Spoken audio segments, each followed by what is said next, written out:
خطبات جمعۃ المبارک میں جو سلسلہ تفسیر القرآن شروع کیا گیا، سورہ بقرہ کے 16 رکوع مکمل ہو چکے، پہلا پارہ مکمل ہو چکا، اب دوسرا پارہ شروع ہو رہا ہے اور سورہ بقرہ کا رکوع نمبر 17 ہے، اور یہ تحویل قبلہ کا اب مضمون جو ہے وہ نکھر کے سامنے آ رہا ہے۔ واضح طور پر تحویل قبلہ کی بات اب یہاں کی جائے گی، ان لوگوں کی بات کی جائے گی جو قبلہ کے تبدیل ہونے پہ راضی ہوئے، ان کی بات بھی کی جائے گی جو قبلہ کے تبدیل ہونے پہ ناراض ہوئے، جنہوں نے غصے کا اظہار کیا، اور ان لوگوں کی بات بھی کی جائے گی کہ جو نبی کریم صلی اللہ علیہ وآلہ وسلم کی رضا پہ راضی رہے۔ حضور نے جب مسجد اقصیٰ کی طرف منہ کیا جو تب راضی تھے، اور جب آپ نے مسجد حرام کی طرف منہ کیا جو تب راضی تھے، اللہ نے ان راضی رہنے والوں کا ذکر بھی کیا۔ جب قبلہ تبدیل ہوا، اللہ کریم جل جلالہ نے اس سے پہلے یہ ارشاد فرمایا، سَيَقُولُ السُّفَهَاءُ مِنَ النَّاسِ مَا وَلَّاهُمْ عَنْ قِبْلَتِهِمُ الَّتِي كَانُوا عَلَيْهَا۔ اللہ فرماتا ہے ان قریب لوگوں میں سے بے وقوف لوگ کہیں گے۔ ابھی یہ مضمون بتا رہا ہے کہ قبلہ تبدیل نہیں ہوا تھا، اللہ نے پہلے ہی ارشاد فرما دیا۔ سَيَقُول، یہ سین جو ہے نا، جب سین مضارع کے ساتھ آئے تو وہ ان قریب کا معنی آتا ہے کہ قریب اب یہ ہونے والا ہے۔ اللہ فرماتا ہے سَيَقُول، ان قریب کہیں گے، یعنی تحویل قبلہ سے یا تو یہ چند دن پہلے آیت نازل ہوئی، یا تحویل قبلہ والے دن تحویل قبلہ کے حکم سے پہلے یہ آیت نازل ہوئی کہ جب ہم قبلہ تبدیل کر دیں گے نا، حکم ارشاد فرما دیں گے اپنے محبوب کی پسندیدہ مسجد حرام کی طرف جب ہم مسلمانوں کو منہ کرنے کا حکم دے دیں گے، سَيَقُولُ السُّفَهَاءُ، بے وقوف لوگ کہیں گے، ان قریب لوگوں میں سے بے وقوف لوگ، السفہاء یہ بے وقوف کیا کہیں گے، ما وَلَّاهُمْ عَنْ قِبْلَتِهِمُ الَّتِي كَانُوا عَلَيْهَا، کس نے پھیر دیا ان کو اس قبلے سے جس پر یہ تھے، یہ کس نے پھیر دیا؟ وہ ان قریب اللہ فرماتا ہے کہیں گے۔ تو اللہ کریم جل جلالہ فرماتا ہے اے محبوب، آپ سے میں ڈائریکٹلی خطاب کر رہا ہوں، آپ اپنے امتیوں کو بتا دیں کہ جب وہ تم سے یہ کہیں نا کہ کس نے پھیرا ہے، تو تم کہو قُلْ لِلَّهِ الْمَشْرِقُ وَالْمَغْرِبُ، اللہ ہی کے لیے ہے مشرق اور مغرب، اللہ کے لیے ہے، یہ سمتیں اللہ ہی کے لیے ہیں۔ تم مسجد اقصیٰ کی طرف منہ کرتے تھے تب بھی تم نے اپنے رب کی رحمت کی طرف منہ کیا ہوا تھا، تم مسجد حرام کی طرف منہ کرتے ہو تب بھی تمہارا منہ اللہ کی رحمت کی طرف ہے۔ قُلْ لِلَّهِ الْمَشْرِقُ وَالْمَغْرِبُ، ان سے کہہ دیجئے اللہ ہی کے لیے ہے مشرق اور مغرب۔ یہ قبلہ کی سمت کا تعین جو ہے یہ دراصل رحمت خداوندی کی نوید ہے، اور تمہیں بتایا ہی جا رہا ہے کہ کوئی ایک سمت جس کو بنی اسرائیل نے اپنے لیے متعین کر لیا، اور بنی اسرائیل کا میں نے پہلے ذکر کیا کہ یہودی اور عیسائی جو تھے وہ اتنے گھمنڈی اور متکبر ہو چکے تھے، وہ اپنے علاوہ کسی کو بندہ ہی نہیں سمجھتے تھے، وہ سمجھتے تھے ہم اللہ کے لاڈلے، دنیا میں ہمارا حصہ، آخرت میں ہمارا حصہ، جنت میں ہم جائیں گے، زندگی ہماری دائمی ہے، ہمیں موت آئے گی بھی تو چند لمحوں کے لیے آئے گی، عذاب اگر آئے گا وہ بھی چند لمحوں کے لیے آئے گا، ہر بات کے اندر وہ گھمنڈی تھے۔ تو اللہ کریم جل جلالہ نے ان کا گھمنڈ توڑا، فرمایا تم کیا کہتے ہو کہ جو قبلہ تم نے اپنے لیے متعین کیا تھا وہی سدا بہار قبلہ رہے گا؟ نہیں نہیں، قُلْ لِلَّهِ الْمَشْرِقُ وَالْمَغْرِبُ، اللہ ہی کے لیے ہے مشرق اور مغرب۔ یہ تمہارا سمتوں کا تعین جو ہے یہ کوئی اتنا مستقل نہیں ہے، سمتوں کا تعین مستقل وہی ہے جو اللہ وحدہ لا شریک کرے گا۔ اللہ فرماتا ہے یہدی من یشاء الی صراط مستقیم، وہ اللہ جسے چاہتا ہے اسے ہدایت دیتا ہے سیدھے راستے کی طرف۔ وَكَذَلِكَ جَعَلْنَاكُمْ أُمَّةً وَسَطًا، یہ مضمون، یہ آیت میرے لیے آپ سب کے لیے، حضور کی ساری امت کے لیے اتنی عظمت والی آیت ہے۔ پہلے بنی اسرائیل تھے جو حضرت ابراہیم علیہ السلام کے پوتے حضرت یعقوب علیہ السلام، ان کا یہ نام ہے اسرائیل، تو بنی اسرائیل ان کی اولاد کو کہتے ہیں۔ انہیں نبی کریم صلی اللہ علیہ وسلم سے تقریباً 3000 سال پہلے ان کی افضلیت کا آغاز ہوا، ان کی اکثریت کا آغاز ہوا، ان کی ملکیت کا آغاز ہوا۔ وہ بڑے اپنے آپ کو بادشاہ لوگ سمجھتے تھے۔ 3000 سال، لیکن 3000 سال کے بعد وہ پہلے پارے میں آپ نے 3 جگہ پہ میں نے وہ باتیں آیات کے ضمن میں بتائیں کہ اللہ کریم جل جلالہ نے انہیں ان کے زمانے میں بڑی فضیلت دی تھی۔ یا بنی اسرائیل اذکروا نعمتی التی انعمت علیکم وانی فضلتکم علی العالمین۔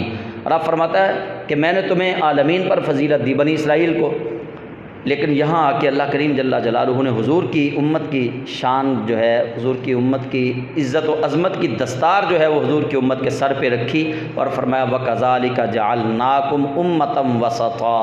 اے میرے محبوب کی امت، اسی طرح ہم نے آپ کو امت وسط بنایا، درمیانی امت، امت وسط۔ امت وسط کا کام کیا ہے؟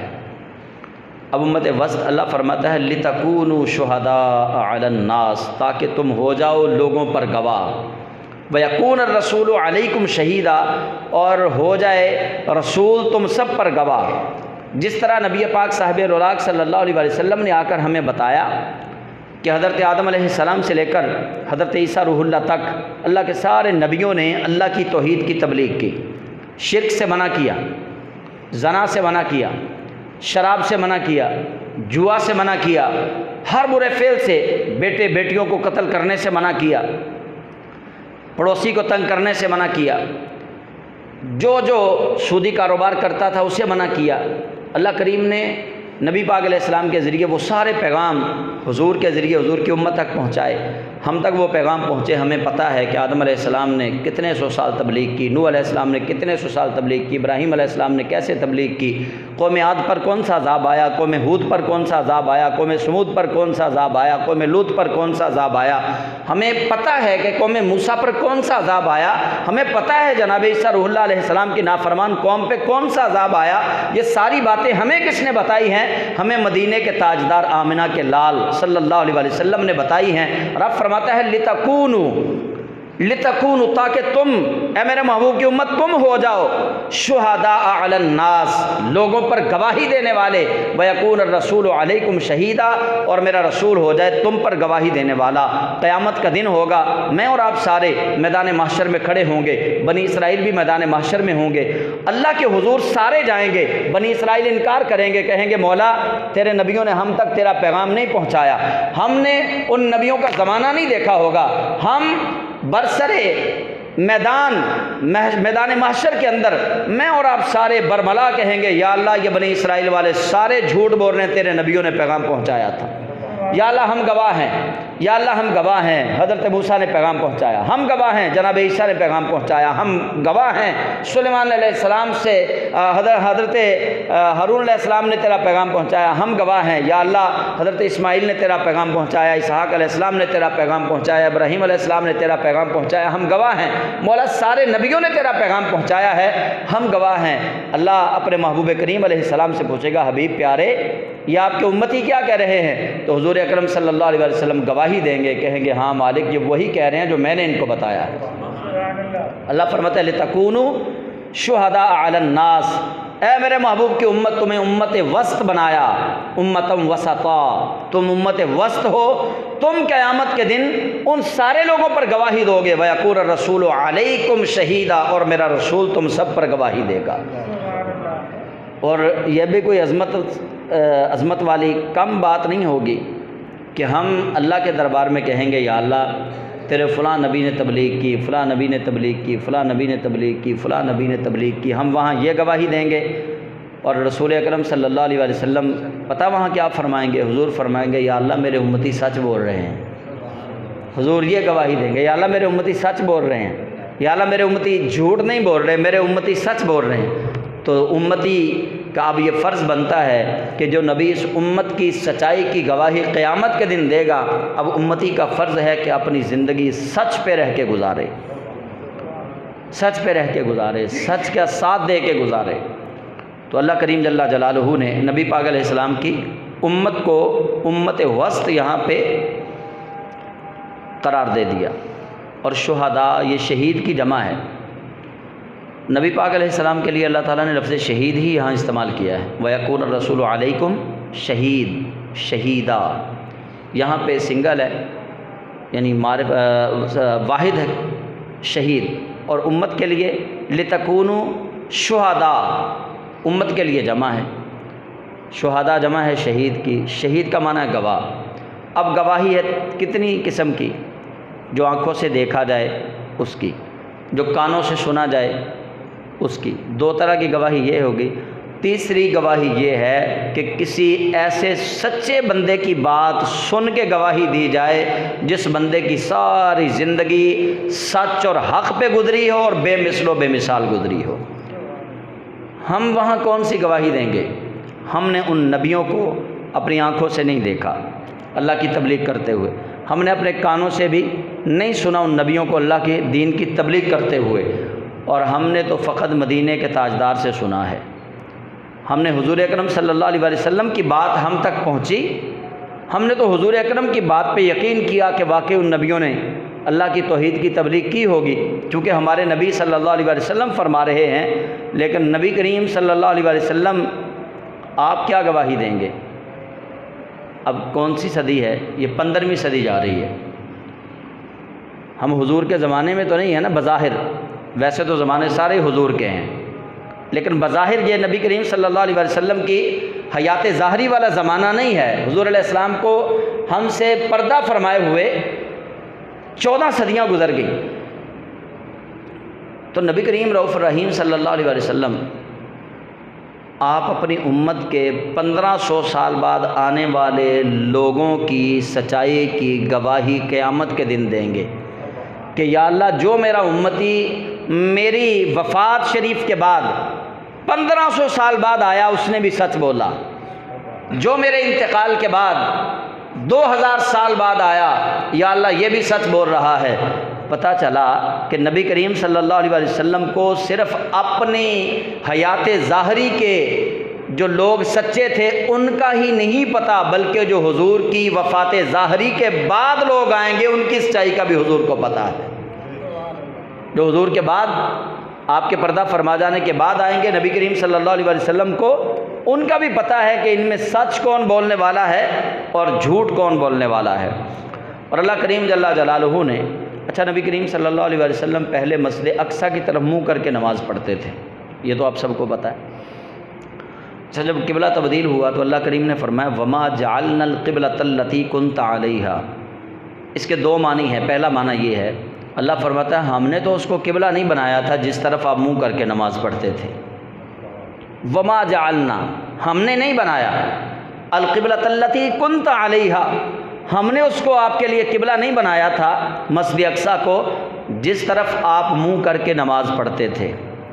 اب کیا خیال ہے کہ حضور اکرم صلی اللہ علیہ وسلم 16 مہینے آپ نے مسجد اقصیٰ کی طرف نماز کر کے منہ کر کے نماز پڑھی، تو اب حضور اکرم صلی اللہ علیہ وسلم نے جو 16 مہینے نماز پڑھی ہے مسجد اقصیٰ کی طرف منہ کر کے، اللہ فرما رہا ہے وما جعلنا القبلۃ التی كنت علیہا، سونیا اسی انہوں قبلہ نہیں سی بنایا جدھر منہ کر کے تو 16 مہینے نمازاں پڑھیاں نے، اسی انہوں قبلہ نہیں سی بنایا۔ پتہ لگا کہ رب میرے محبوب دے اس قبلے تے بھی راضی جس دا رب نے حکم نہیں دیتا، جدھر حضور نے منہ کر کے نماز پڑھنا اللہ فرمایا سونے اسی انج بھی راضی، تو ہن مسجد حرام منگی ہے اسی ادھر بھی راضی۔ ہاں جی سونے جویں تو راضی انج اسی راضی۔ اللہ فرماندا وما جعلنا القبلۃ التی كنت علیہا ہم نے اس کو قبلہ نہیں بنایا تھا جس کو آپ نے قبلہ بنا لیا تھا، ہم نے اس کو قبلہ نہیں بنایا تھا۔ اچھا اگلی بات دیکھیے وَإِن كَانَتْ لَكَبِيرَةً إِلَّا عَلَى الَّذِينَ هَدَى اللَّهُ رب فرماتا ہے یہ آزمائش بہت بڑی تھی۔ إِن كَانَتْ لَكَبِيرَةً یہ بڑی آزمائش تھی۔ بڑی آزمائش تھی یہ، کبھی ادھر منہ کر لیں کبھی ادھر منہ کر لیں۔ اب جب نبی کریم صلی اللہ علیہ وآلہ وسلم مکہ مکرمہ میں تھے، مسجد اقصیٰ کی طرف منہ کر کے نماز پڑھتے تھے۔ مدینہ میں آ گئے تو مسجد اقصیٰ کی طرف منہ کر کے نماز پڑھتے رہے۔ تو جب قبلہ کے تبدیلی کا حکم آیا، دیکھنا یہ تھا کہ انصار صحابہ کیا کہتے ہیں، چونکہ مدینے میں زیادہ یہودی تھے، بلکہ ان میں حضرت عبداللہ بن سلام تو یہودیوں کے بہت بڑے عالم تھے جو مسلمان ہوئے۔ اچھا، اب دیکھنا یہ تھا کہ وہ یہ اعتراض اٹھاتے ہیں یا نہیں اٹھاتے۔ اعتراض کیا تھا؟ اعتراض یہ تھا، یا رسول اللہ، جو 16 ماہ آپ نے نمازیں مسجد اقصیٰ کی طرف منہ کر کے پڑھی ہیں، ان نمازوں کا کیا بنے گا؟ آپ پہلے تو اسی قبلے پہ رہے جس قبلے پہ ہم تھے، اب آپ نے وہ قبلہ تبدیل کیوں کر دیا؟ مکے والے اعتراض کر سکتے تھے، مدینے میں رہنے والے صحابہ اعتراض کر سکتے تھے، لیکن نہ مکے والے صحابہ نے اعتراض کیا، مہاجرین نے بھی اعتراض نہیں کیا، انصار مدینہ نے بھی اعتراض نہیں کیا۔ تو اللہ کریم جل جلالہ فرماتا ہے کہ یہ فیصلہ، یہ آزمائش، ان کانت لکبیرۃ الا علی الذین ھدی اللہ، رب فرماتا ہے یہ بہت بڑی آزمائش تھی، مگر ان لوگوں کے لیے بڑی آزمائش نہیں تھی جن کے دلوں کو اللہ نے ہدایت سے پر نور کر دیا تھا۔ ہدایت والوں کے لیے یہ بڑی آزمائش نہیں تھی، ہدایت والوں کے لیے یہ بڑی آزمائش نہیں تھی۔ اچھا، پھر جب قبلہ کی تبدیلی کا حکم آیا تو کچھ صحابہ کے دلوں میں یہ بات آئی، پہلیاں نمازاں دا کی بنے گا؟ 16 مہینے جڑیاں نمازاں مسجد اقصیٰ وال منہ کر کے پڑھیاں نے، انہاں نمازاں دا کی بنے گا؟ دل میں خیال آیا، اللہ نے فرمایا وما کان اللہ لیضیع ایمانکم، اللہ تمہاری وہ سابقہ نمازیں ضائع نہیں فرمائے گا۔ اللہ وہ سابقہ نمازیں، یہاں ایمان جو ہے نا یہ نماز کے معنی میں ہے کہ اللہ فرماتا ہے وہ جو سابقہ جس ایمان کے ساتھ تم نے نمازیں پڑھی ہیں نا، اللہ وہ ضائع نہیں فرمائے گا۔ اچھا، اب یہاں سمجھنے والی بات کیا ہے؟ اللہ فرما رہا ہے وما کان اللہ لیضیع ایمانکم، اللہ تمہاری وہ سابقہ نمازیں جو مسجد اقصیٰ کی طرف منہ کر کے تم نے نمازیں پڑھی ہیں، اللہ ان کو ضائع نہیں کرے گا۔ کیوں نہیں ضائع کرے گا؟ کیونکہ رب نے اعلان کیا تھا کہ مسجد اقصیٰ جو ہے اس کو قبلہ میں نے نہیں بنایا، میں نے حکم نہیں دیا، حبیب پیارے آپ نے اس کو قبلہ بنایا تھا۔ صحابہ کے دلوں میں یہ بات آ گئی، اللہ نے تو اس کو قبلہ نہیں بنایا تھا، وہ قبلہ تو رسول اکرم نے ہی اختیار کیا تھا۔ ان کے دلوں میں جیسے ہی یہ خیال آیا کہ شاید وہ 16 ماہ جو نمازیں پڑھی ہیں مسجد اقصیٰ کی طرف منہ کر کے وہ کہیں ضائع نہ ہو جائیں، تو رب تعالیٰ فرماتا ہے نہیں نہیں، وہ ضائع نہیں ہوں گی، میرے محبوب کی رضا میری ہی تو رضا ہے۔ وما کان اللہ لیضیع ایمانکم، تمہاری وہ نمازیں ضائع نہیں ہوں گی۔ تم اپنے دلوں سے اس خیال کو نکال دو کہ اس کو میں نے قبلہ نہیں بنایا، میرے محبوب نے اپنی مرضی سے بنایا۔ اللہ فرما رہا ہے ابھی تم دیکھو گے جو دوسرا قبلہ بنے گا وہ بھی میری مرضی سے نہیں بنے گا، جس پہ محبوب راضی ہوگا وہی بنے گا۔ عنوان یہ ہے ان آیات کا، ان اللہ بالناس لرؤوف الرحیم۔ رب فرماتا ہے تمہاری نمازیں ضائع نہیں ہوئیں، جس ایمان سے تم نے وہ نمازیں پڑھی ہیں نہیں ضائع ہوئیں۔ ان اللہ بالناس لرؤوف الرحیم، بے شک اللہ لوگوں پر بہت ہی شفیق اور بڑا ہی رحم فرمانے والا ہے۔